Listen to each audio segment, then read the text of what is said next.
I never saw anybody scientifically break down rebounding the way Dennis Rodman did. First couple of games, we'd be in the layup line, and then he'd stop. And he just, stand under the rim. And, used to be you lay it up, then you start taking little short pull-up shots. Mm-hmm. But whenever we started taking short pull-up shots, he would stop. What you doing, man? Get in line. It's like, no, I'm counting. So Dennis was a little strange anyway. I'm like, I ain't gonna even respond to that. I'm just going, what is you counting? Yeah, like, now we break up, and he's still standing under the basket, right? And he's just looking at everybody ball, and I said, what you doing? He said, I'm counting. I'm counting the spins on the ball. He said, when you shoot, your ball spin like 3 times. Joe sometimes spin 4. This dude was counting the rotations on the ball on every player. He knew how long it was gonna be in the air, how many times it rotated, where it was gonna hit, where it would bounce. I had never seen nobody break down rebounding like that in my life. Dennis Rodman was a flat-out genius.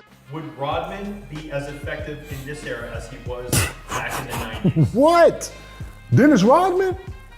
So let me explain before y'all go, let me throw this out here. So early on, Dennis Rodman, with no hand check and with hand check, had the agility to move with any point guard in the 90s.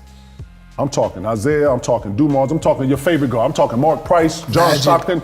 He had the agility, meaning that if we want to do the hammer, y'all remember the hammer, go, and you slide and you go left, put him in the mix, y'all remember that? Oh, man. He could slide left to right laterally with anybody. He was 6'9" and had the movement of a point guard. Shaq, Kobe, and Dennis Rodman on the same team. Who's the biggest superstar? You ain't gonna hurt my feelings. Just say who you think. Biggest superstar? Yeah, on that team. Shaq. Gotta be Shaq. I'm gonna say Dennis Rodman. I've seen this dude play a full game, don't take a shower, go to the club, and some of the baddest women I've ever seen in my life. Game at 7:30, we gotta be there at 6.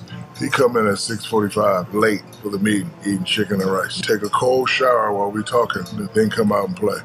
After the game, put his stuff on, go to the club, and the baddies come out. And I'm just sitting there like, what the hell? Like, you know what's really funny? You remind me a lot of Dennis Rodman. Like, I want to play with you. You'd be annoying as fuck to play against. Like, I saw Dennis at the 75 thing, and we hugged each other like brothers. He's somebody I really like a lot and respect. You're the same Dennis way. Rodman.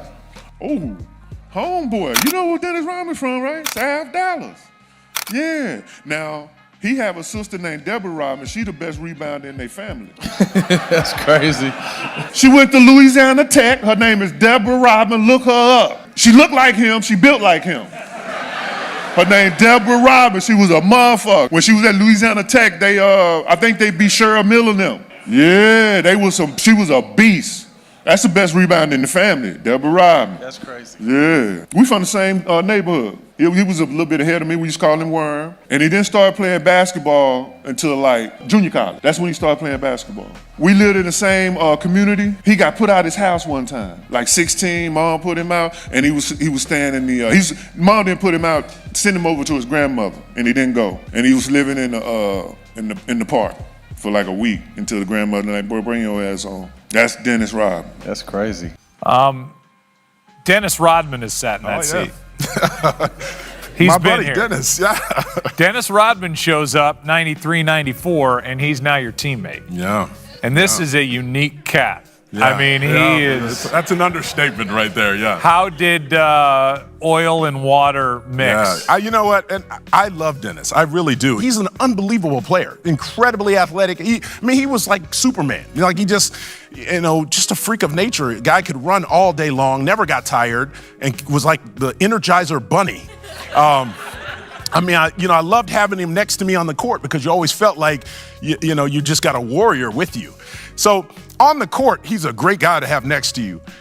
In the locker room, it's a little different story. But, he marches to the beat of his own drum. Like when you need a leader doesn't do that. A leader needs to be tuned into what everybody else is doing. A leader needs to say, hey, how do I help this guy and that guy and that guy? And so that was hard for him. He's not that guy. I really do love Dennis. I mean, he's a guy who, we bonded over that time while we were playing together, and he just didn't fit our culture, and we had to go different directions. But in that locker room, we needed more. We were not that team yet. We were trying to get over the hump. So defensively, He didn't give a fuck about a switch. And he long, and guess what at the end? He was physical at the end of whatever he did. So if it was a rebound, it was post out, he would go get the rebound. If he had to contest, he would contest.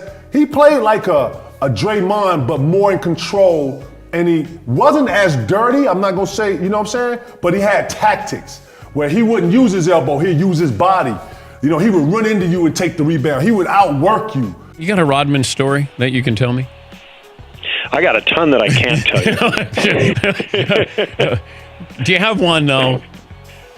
Well, let's see. I mean, yeah, there are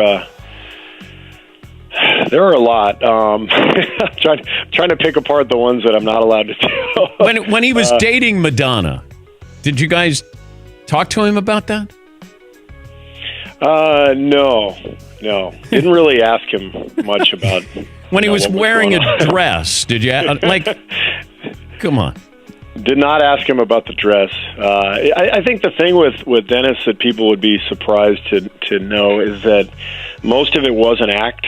You know, he's actually a very shy, quiet person. At practice, he hardly ever said anything.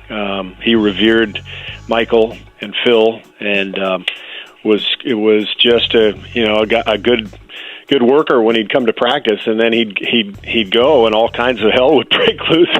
And you'd turn on the TV, you'd be like, "What the hell's going on?" And then he'd come back to practice and just be quiet, and then do his work and go home again and do something else crazy. Well, that time that I was out with him at the Crowbar, and then came in. Remember that? I came in the next morning, and you and Judd Bushler are going, "Yeah, out with Dennis."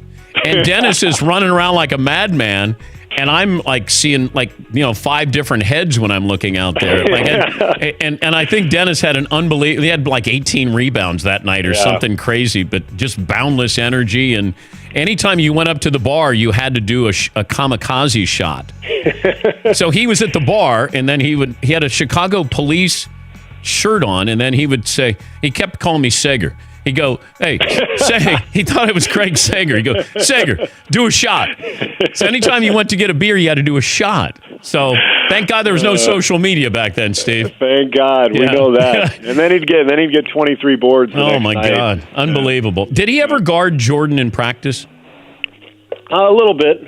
You know, he'd get switched on to him or something, and usually it was more fun than anything. Michael would laugh and they would kind of smile but it was fun to watch. And Scotty, same thing. You know, Scotty and Michael going at it in practice was amazing. That would be real, though, watching those two go at it. Whereas that was real. The old Dennis from the Piston days would have been great, but not the one with the Bulls.